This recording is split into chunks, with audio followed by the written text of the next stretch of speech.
Pues miren, cero sorpresas. En la comparecencia de Pedro Sánchez para hablar sobre la corrupción que afecta al Partido Socialista y a su familia, más las medidas que pretende implementar, pues nada, han deparado un pleno con ningún tipo de sorpresas ni de novedades. Había quien decía que igual nos encontrábamos con alguna medida sorprendente por parte de Pedro Sánchez, o incluso algún gesto en el sentido de decir, pues me someto a una moción de confianza, disuelvo las Cortes en un término extremo y nos vamos a elecciones. No, de eso nada. O sea, Pedro Sánchez pues fue lo de siempre, Pedro Sánchez.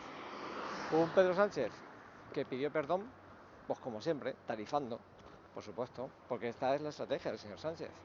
El señor Sánchez jamás va a reconocer una culpa.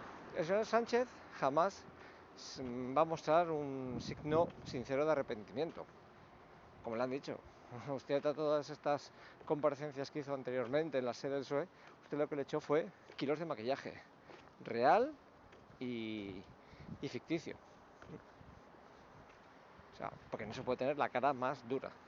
O sea, en un pleno donde estamos hablando de la corrupción del Partido Socialista, nos viene el señor Sánchez a sacarnos la corrupción o, sorpresa, de los mandatos de M. Rajoy o del señor José María Aznar.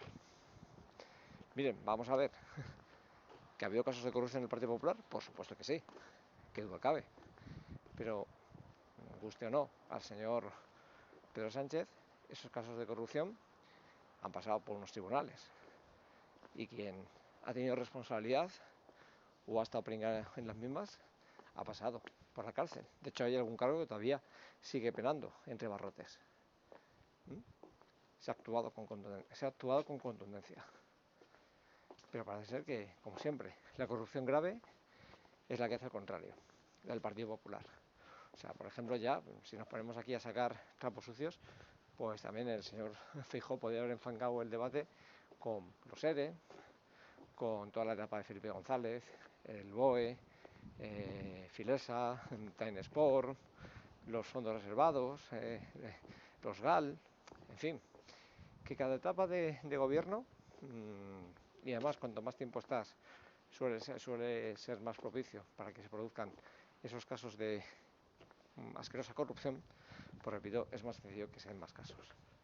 Pero yo insisto, que el señor Sánchez, al final, su estrategia fuese el y tú más, y mis casos, poco menos le faltó decir, mis casos de corrupción huelen a rosas y a flor de lavanda, pues hombre, ¿qué les diga? Me parece vomitivo. Y bueno, ¿y qué quieren que les comente de los socios de Pedro Sánchez? Pues lo de siempre. Por ejemplo, la llorona de Yolanda Díaz. O sea, ¿se puede ser más vomitivo? ¿Se puede ser más miserable de coger y politizar la muerte de tu padre con el cuerpo aún caliente, como quien dice? Porque hacía horas que el señor Suso Díaz había fallecido y todos decían, vaya hombre. Resulta que el pleno donde Yolanda Díaz va a zurrarle la badana a Pedro Sánchez, pues no va a poder estar, porque además es lo lógico, señores. Si te muere un padre, si te muere una madre, si te muere un hijo, si te muere incluso un hermano, hombre, en ese momento la política, vamos, la mandas al guano, una patadón y tente tieso. Pero no, curiosamente la señora Yolanda Díaz, de repente,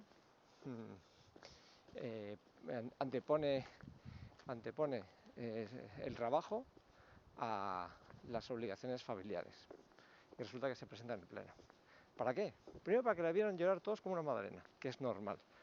Lo que, como digo yo, lo que uno no espera es que esta mujer sea tan sumamente miserable para coger, subir al estrado, sobar la memoria de su padre recién fallecido y utilizarla desde la tribuna de oradores para decir que por la memoria de su padre y está ahí para que la derecha jamás gobierne y para decir que Pedro Sánchez es un político honrado, que es un político sincero a carta cabal.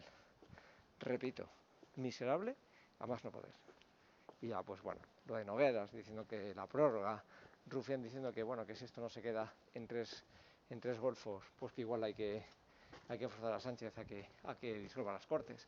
Pero en fin, todo amenazas, todo juegos florales, que por supuesto fueron ayer, insisto, fueron una moción de confianza encubierta, ni más ni menos.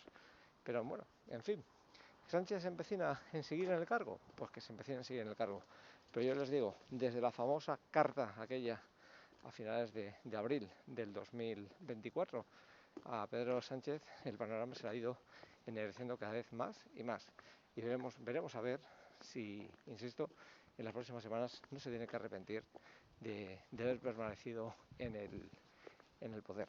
Porque, repito, está a punto de caer un par de informes de la Hugo, que insisto, pueden ser, si no ha sido ya el anterior con Santos Cerdán, van a ser pues unas perfectas bombas atómicas.